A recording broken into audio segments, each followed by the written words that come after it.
ない一人ずつ名前が呼ば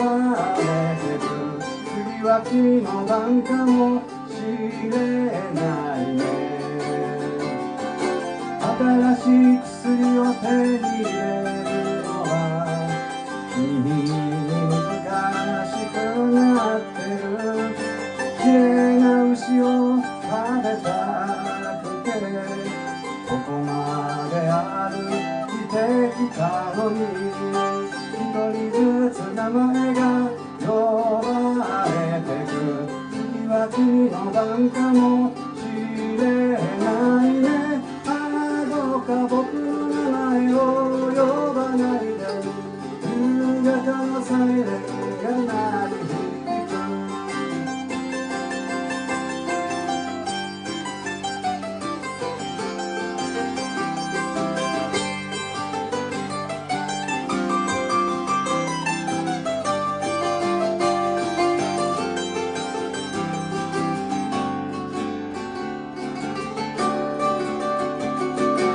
夢見がちな少女たちがよくあからさまな心を売りながらやばい夜はいつも手をくれてパトカーのサイレンが鳴り響く一人ずつ名前が呼ばれてく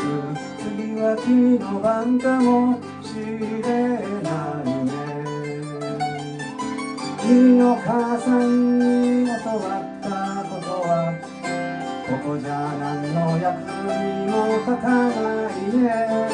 君の母さんに教えてあげようこんな風に過ぎてゆくことを一人ずつ名前が呼ばれてく次は君の番かも